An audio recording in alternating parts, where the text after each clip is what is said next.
Style is a journey, and sometimes even the best of journeys have a few wrong turns. Stick around to find out what I've bought throughout the years and maybe what I shouldn't have.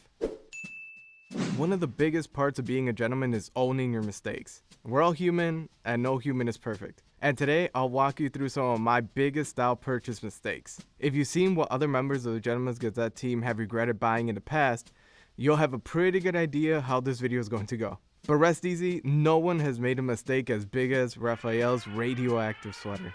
Let's get started with my first item. Too many double-breasted jackets and suits. I got these when I first started getting into a custom suit shop. I was working there part-time. These cost me about $300 a pop, depending if I was buying a suit or just a jacket. What I really liked about them at first is that I really admired double-breasted jackets. I admired double-breasted jackets so much because they were so unique and they weren't easy to find off the rack. So I went really deep. I started realizing that this was a little regrettable when the versatility of a double-breasted jacket just wasn't there. I love to mix and match my formalities, but sometimes these double-breasted jackets just looked off when I was wearing them with jeans. You can find our video on how to properly dress down a double-breasted jacket here. So I really had to steer the other direction when it came to the closure of my jackets.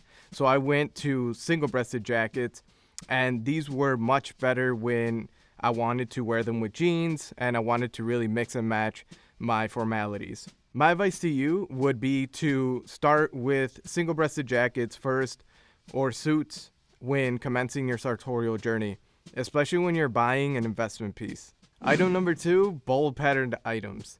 So right around 2014, this was a huge hit.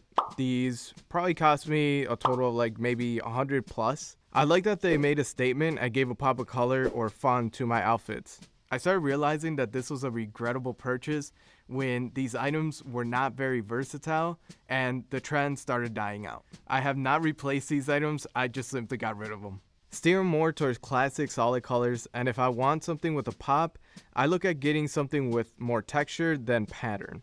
As much as we like having bold pattern pieces, sometimes it's better to just sprinkle in something bold here and there. Item number 3, Wacky Socks. These were also a big hit around 2014, 2015, and they were very inexpensive, so I bought a few of them. As you can tell, I really like to express myself through my clothing. But Wacky Socks are really in, and I wanted to give my look something different. Again, to my dismay, this trend didn't stick around too long. Now it seems like they're only used for company Christmas parties. Now again, I went the complete opposite way and I bought solid colored socks. I would recommend sticking with the basic solid colors. If I want a pattern, then I try to keep the design very minimal. Item number 4, camouflage field jacket. Now I bought this just recently, maybe about 2 years ago. Cost me about $40. I kept seeing others on Instagram putting field jackets over their suits, and I thought, hey, it was an awesome and creative way to incorporate my military background into a look. For some reason, this type of style and aesthetic did not look good on me. I looked stuffed and I was just feeling like I was wearing too many layers and overall made me look shorter. Now this is a very unique jacket and I haven't replaced it with anything else. My advice is you have to try it in order to know that it's not for you. Item number 5, hats. Now I've tried to buy hats throughout the years and I spent quite a bit of money on them. Now I liked the way the hats looked on others, so I thought, why not give it a try? I was really inspired by the pork pie hat from the movie Takers, where Hayden Christensen's character AJ wears a pork pie hat and he looks so cool. I went out and bought a pork pie hat and I tried it on. It didn't look good on me. I also tried wearing a few fedoras. Those also did not work out. So since then, I have decided to just stick to ball caps. There are a ton of different hat styles. Don't be discouraged if it takes you a while to find the right one for you. Plus, we've got plenty of videos on how to wear hats confidently. Item number 6, baggy clothes. This was the thing back in 2006. I was in middle school, high school, and lean-winded rock with it was a huge thing.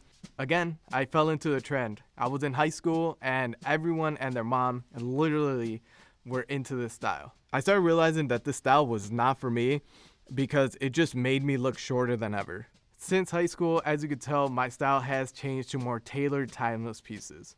You live and you learn. It is beneficial to see what works for you and you only, not what others are into. It'll save you hundreds, if not thousands. By the way, you can learn more about why oversized clothes are unflattering here.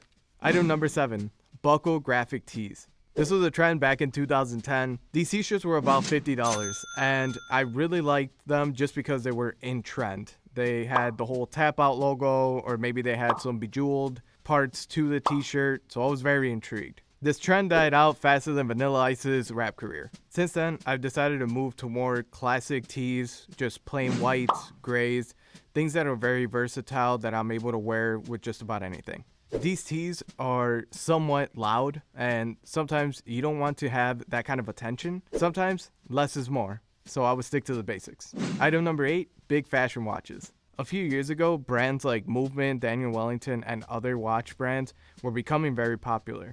Although the watches were affordable, they were very badly made, and their batteries didn't last very long. The watch faces were so big that they looked abnormally off on my small wrists. I've learned to save up and buy watches that are of higher quality and last the test of time, also look better on my small wrists. A timeless watch will definitely cost you more, but it's worth it. Item number 9, creative tie clips. This was a popular item in 2017. They were very inexpensive. They were about $40, $50. And what I liked about them was that they gave me a creative outlet in my style, and they came in so many different designs. This again was just a fad. Not too many times you could show up to a meeting with a whale tie clip on. Now tie bars are a great accessory, but it's better to keep them on the classic end. Last but not least, item number 10, my green linen suit. Now I bought this back in 2021, and this cost me about $700, and I absolutely love the color. I envisioned the suit and I thought it was going to look spectacular. Now, it's not the color of the suit that was the problem, it was the way that I designed it. Now, I wanted to incorporate a pleated shoulder on this jacket because it's a little bit more casual. However, with this style of jacket, which was unconstructed, it just did not look good, and I felt that the way that the suit draped also didn't flatter anything. The fit of the jacket was also off, and that just made it even worse.